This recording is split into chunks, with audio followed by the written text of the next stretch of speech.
It's 9:30 and we will call to order the salary board, meeting of the salary board, and begin with a roll call, please, Angela. Commissioner Nieder. I am here. Commissioner Goshing. Oh, I'm here. Commissioner Eichelberger. Controller Whitcomb. Here.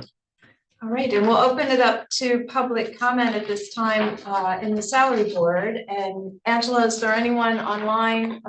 No one's online. Okay. And there does not appear to be anyone in the room interested in making public comment. That'll take us right into the reorganization then. Al? I'll make a motion to nominate Vice Chairman Dean Foster, Commissioner Foster. All right, I'll second. There's been moved and seconded. All in favor, say aye. Aye. All right. You are vice chairman. I know it's great. We have a heavy. We all have a heavy lift. The great work that the HR department and finance does with their reporting. It makes the job quite easy for us. Thank you.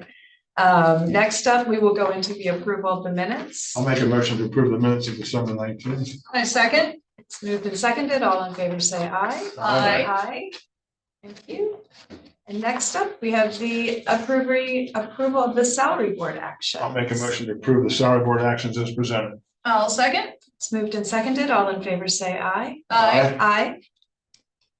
And lastly, but not least, the salary book. Make a motion to approve the salary book for 2025 as presented by HR.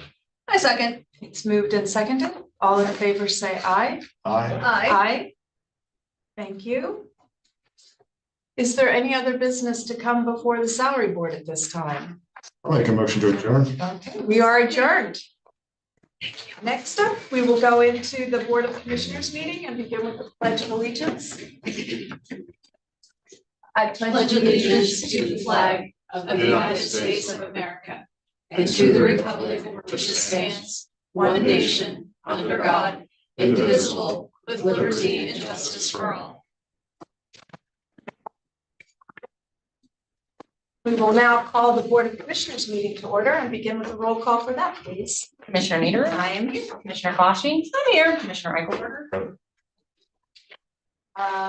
Next up is public comment on any non-agenda items. Angela, has anyone joined us to make public comment? Nope, there's no one in the room interested in making public comment. We will go on to the consent agenda.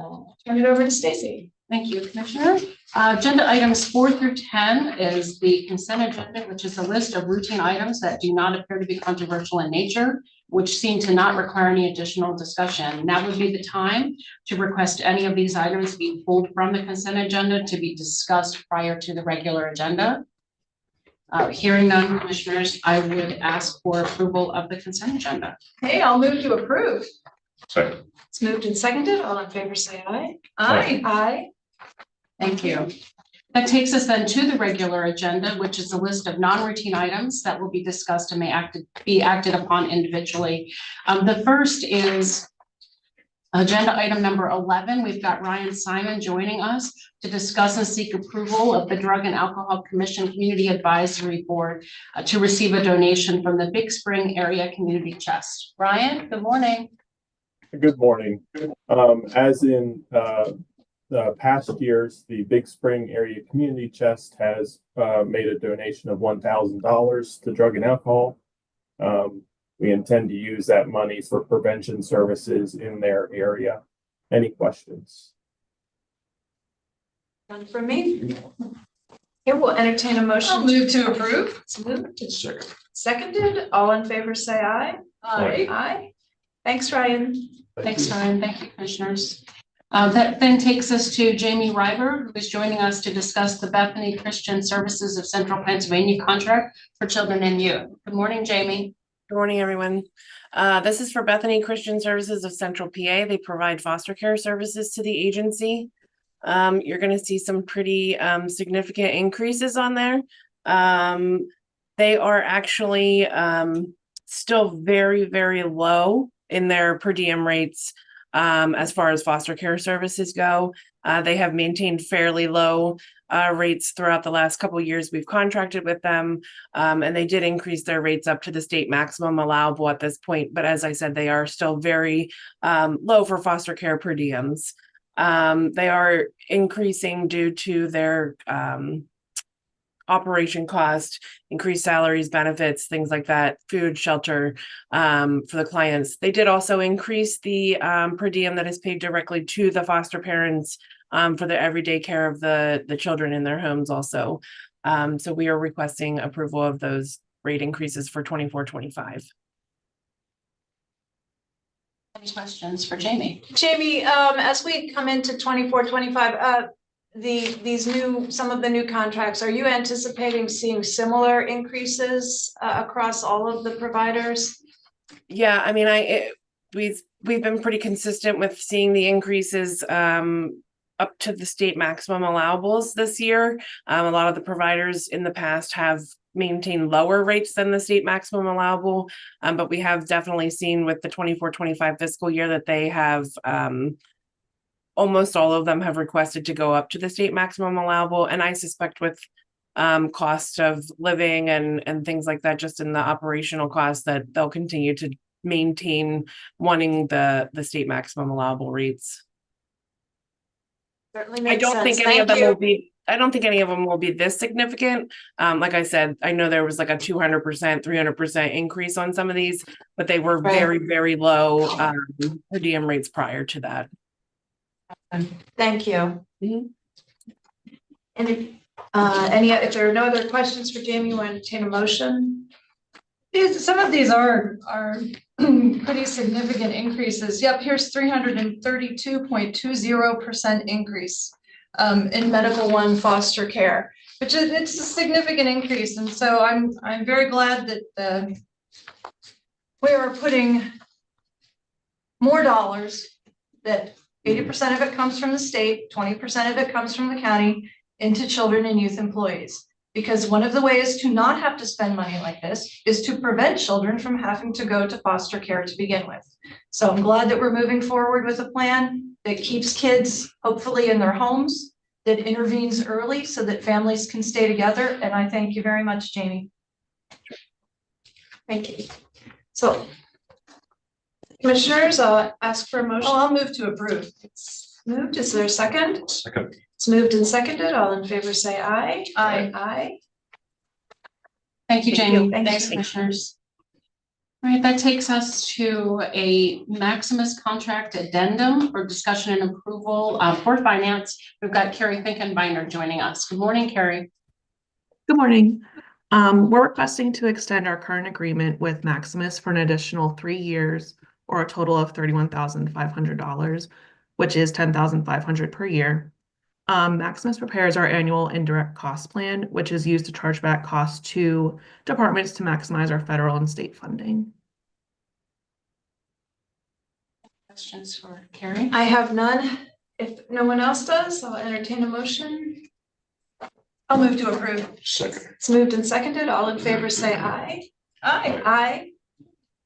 Thank you, Carrie. Thank Thanks, you. commissioners. All right, that takes us to a discussion and approval of the Hopewell Township contract for liquid fuels finance. We've got Kirk Stoner joining us to discuss. Good morning. Sure. Good morning, commissioners. I'm going to have to ask that this item be tabled. As I've looked at this, there's been some changes in the project amounts, the cost estimates that I need to rectify with the township. They had signed a contract that had some previous costs that were higher than expected. So we're going to go back to them. I'll refine the costs and I'll bring this back to the board at a future date with the correct cost. I'll move to table. Second. It's moved and seconded. All in favor say aye. Aye. Aye. Thank you. Thanks, Kirk. Okay, that takes us to discussion and approval of the Harrisburg Comprehensive Treatment Center contract for the prison. And we have Warden Shank joining us online to discuss. Good morning. Good morning. Good morning, commissioners. Good morning, Stacy and Angela. The prison is seeking approval for the MOA with Harrisburg Comprehensive Treatment Center. In approving this MOA, it will allow the center to transport medicine needed to continue the care to individuals in the treatment for opioid use use disorder. The prison will provide a secure place to store the medicines, and Prime Care will administer these medicines. There is no cost to the county and for this MOA. This MOA supersedes the MOA from January 2024, since the Mechanicsburg office is closing and moving to the Harrisburg location. I have nothing else. Any questions? I have none. Move to approve. Second. It's moved and seconded. All in favor, say aye. Aye. Aye. Thank you. Warden. Thank you. Thank you.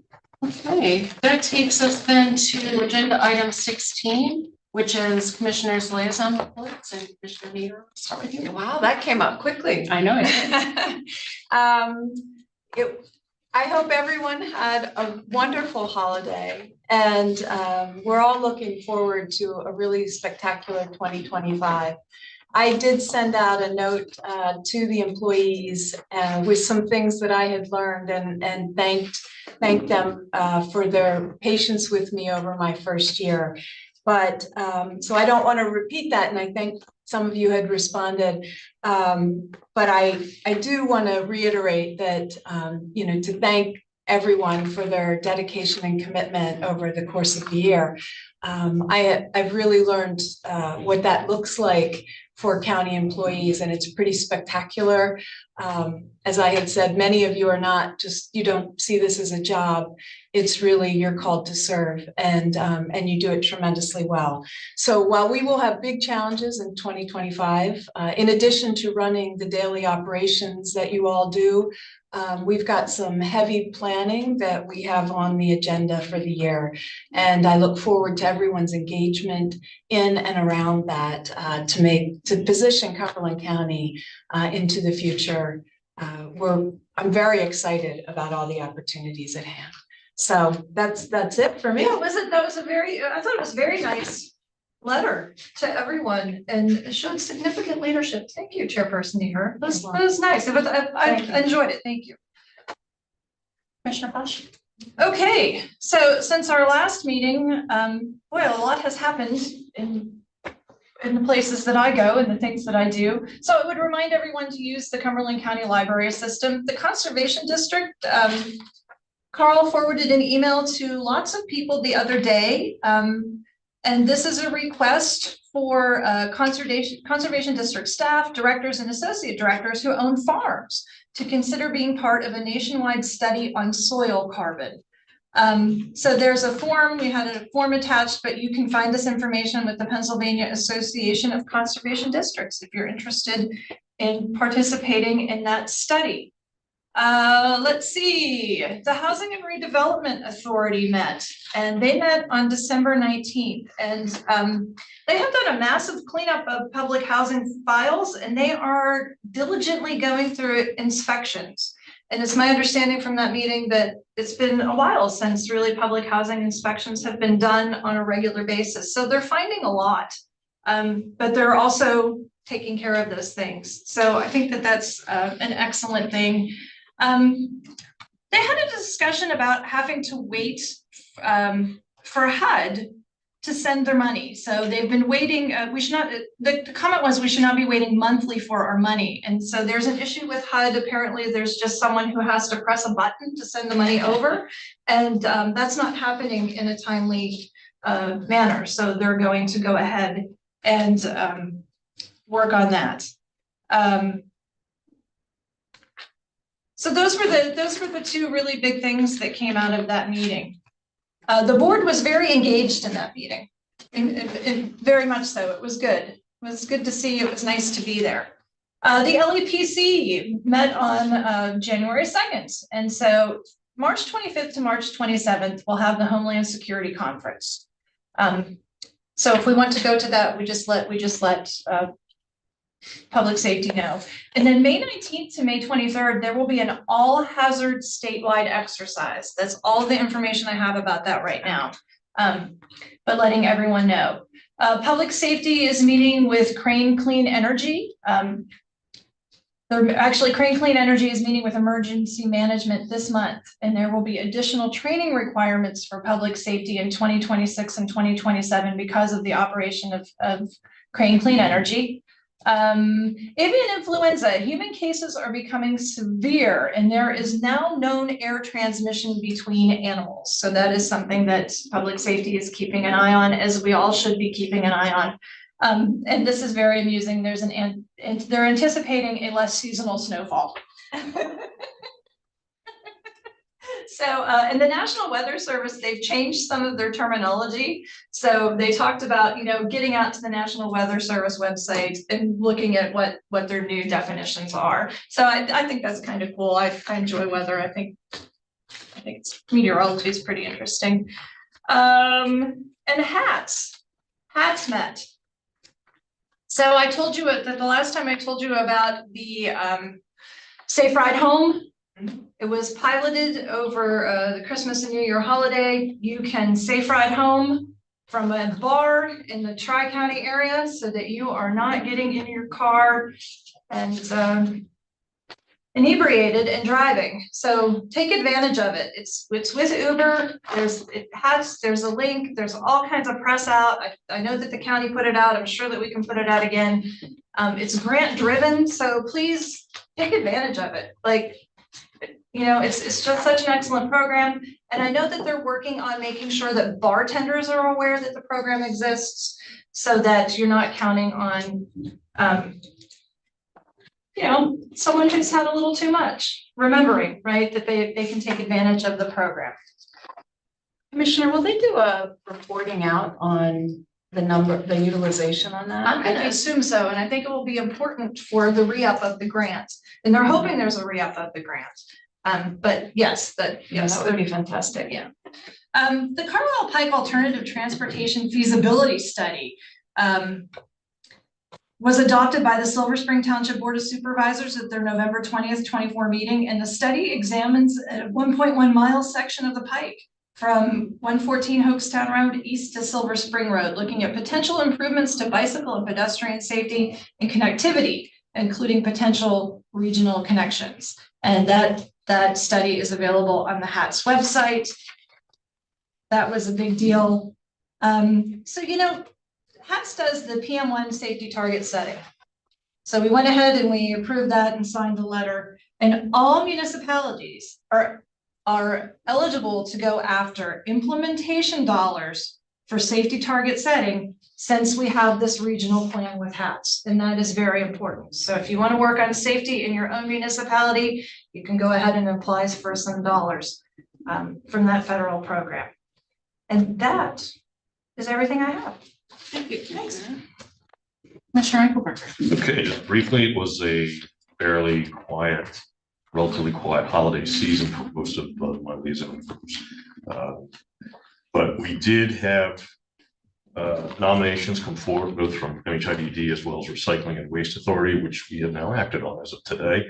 Those, of course, were the nominees for appointments for the various terms and interim terms.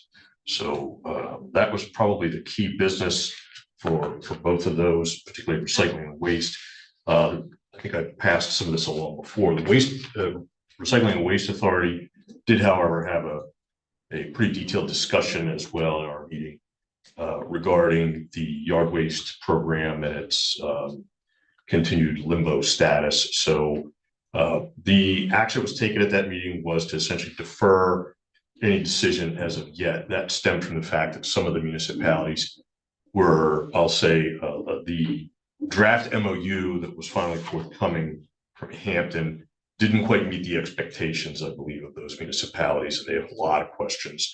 So they're kind of adding a little more time to that timeline so they can get some more questions and see if they can meet the requirements of the municipalities who may be interested in joining that authority. I think I'd mentioned before, a lot of them have gone out to private contract now. We're getting some preliminary indications, and a number of them now feel that that's actually has worked out better for them, and they may be sticking with that. So we don't have a critical mass yet in terms of the authority, and that's relevant to us, of course, because of the decision that commissioners will need to make regarding the transfer of the county's yard equipment, where is it going, and all of that. And of course, DEP has expectations that that equipment be transferred in a manner that benefits a substantial number of the previous program participants. So that is still pending and will be for a little while yet, but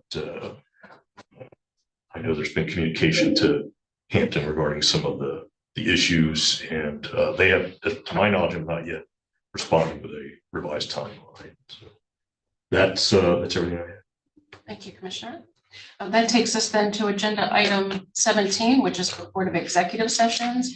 We would like to report an executive session was held on January 2nd, 2025 at 9:30 a.m. regarding personnel. And now I'll ask if there's any other business to come before the board today. Hearing none, seeing none, we are adjourned. Thanks.